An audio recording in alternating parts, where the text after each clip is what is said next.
یہ ایک ناکام محبت کی سچی کہانی ہے۔ اس کہانی کا مرکزی کردار ہمارے دور کے ایک نامور کالم نگار اور مصنف راجہ انور صاحب ہیں، جنہوں نے اپنی محبوبہ سے اس کی بے وفائی کا انتقام ایک کتاب کی صورت میں لیا۔ راجہ صاحب اپنی محبوبہ کو لمبے لمبے خط لکھا کرتے تھے اور محبوبہ بھی جواب میں ویسے ہی خط لکھتی تھی۔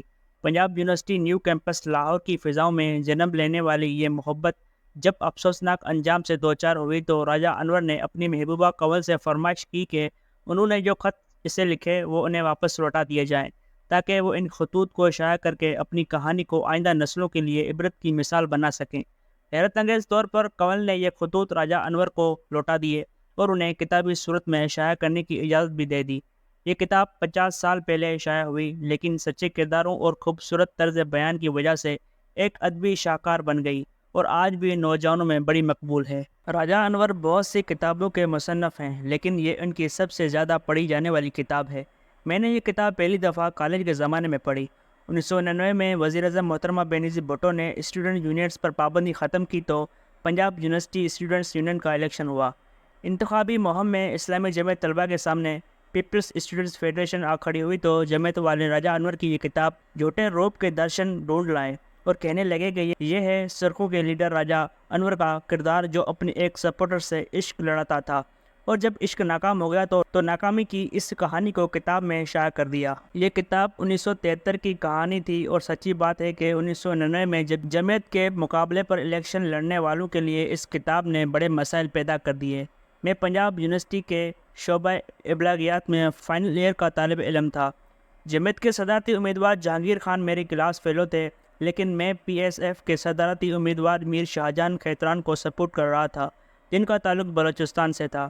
نائب صدر کی امیدوار نائلہ قادری بلوچ کا تعلق بھی بلوچستان سے تھا اور وہ شادی شدہ تھیں۔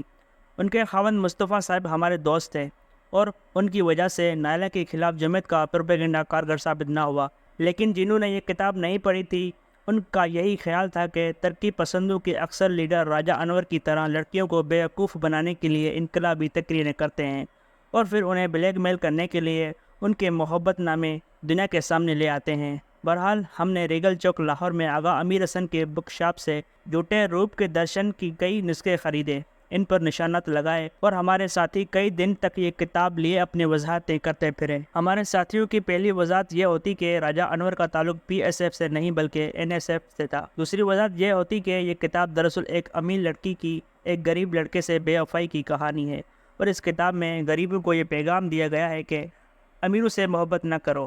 پھر ہم نے راجہ انور کو اعلیٰ اخلاقی قدروں کا مبلغ ثابت کرنے کے لیے کتاب میں سے کچھ جملے بلند آواز میں پڑھنے شروع کر دیے، جہاں راجہ صاحب فرما رہے ہیں کہ میں آزادی کا قائل ہوں مگر چرس پینا بھی کوئی آزادی ہے، یہ تو ایسے ہی ہے کہ کوئی زہر کھائے اور کہے میں بغاوت کر رہا ہوں۔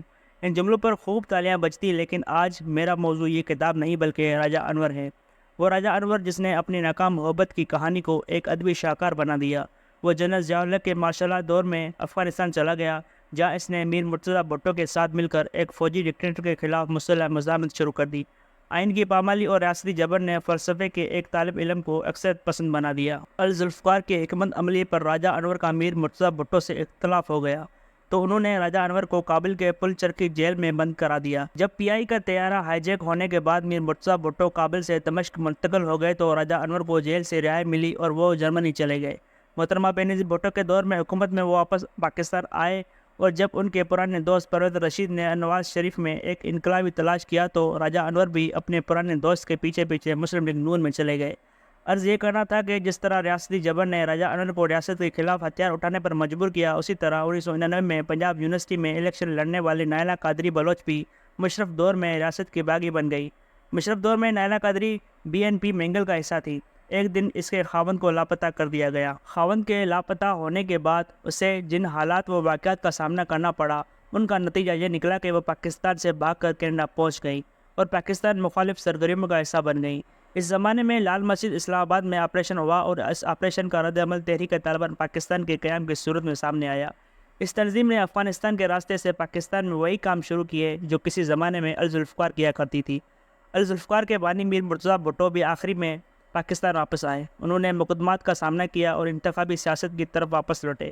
پچھلے چند سال کے دوران ٹی ٹی پی اور بلوچ عسکریت پسندوں کو بھی ڈائلاگ کے ذریعے قومی دھارے میں واپس لانے کے لیے کوششوں کا آغاز ہوا، لیکن کامیابی نہ ہو سکی، اور اب یہ دونوں ریاست مخالف قوتیں مل کر الذوالفقار کے راستے پر گامزن ہیں۔ سیاست میں تشدد اور ریاست کے خلاف اسلحہ اٹھانے کی کسی بھی صورت میں حمایت نہیں کی جا سکتی، لیکن سوال یہ ہے کہ اگر جنرل ضیاء الحق ایک منتخب وزیر اعظم ذوالفقار علی بھٹو کو پھانسی پر نہ لٹکاتا تو کیا الذوالفقار وجود میں آتی؟ اگر جنرل پرویز مشرف ایک بزرگ بلوچ سیاستدان نواب اکبر بگٹی کے خلاف ریاستی طاقت استعمال نہ کرتا تو کیا بلوچستان میں عسکریت کی نئی لہر اٹھتی؟ جو ریاست ماں بن کر اپنے شہریوں سے محبت نہ کرے اور انہیں انصاف نہ دے، وہاں بغاوت تو ہوگی۔ راجہ انور خوش قسمت تھے کہ پل چرکی جیل کے قیدی بن گئے، اور یہ قید ان کے سیاسی نجات کا ذریعہ بن گئی۔ ان کی ایک نہیں کئی محبتیں ناکام ہوئیں، لیکن ان کی ہر ناکام محبت میں کوئی نہ کوئی سبق موجود ہے۔ ریاست کو ایک بے وفا لڑکی کا کردار ادا کرتے ہوئے مفاد پرستی کا مظاہرہ نہیں کرنا چاہیے، ورنہ ریاست کا مقدر خون ریزی بنتا ہے۔ مجھے آج بہت سے نوجوان راجہ انور کی طرح اکثریت کی طرف مائل نظر آتے ہیں۔ اگر کسی پارٹی یا طبقے کو سیاست کی اجازت نہ دی گئی تو اس سے وابستہ نوجوانوں کو عسکریت کا راستہ اختیار کرنے سے نہیں روکا جا سکتا، اور اسی لیے میں بار بار فیئر اینڈ فری الیکشن کو پاکستان کے کئی مسائل کا حل قرار دیتا ہوں۔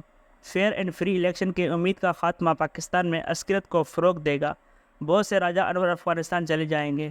ایک راجہ انور شریف شہری بن کر واپس آ گیا، لیکن باقی راجہ انور مرنے مارنے پر اتر آئیں گے۔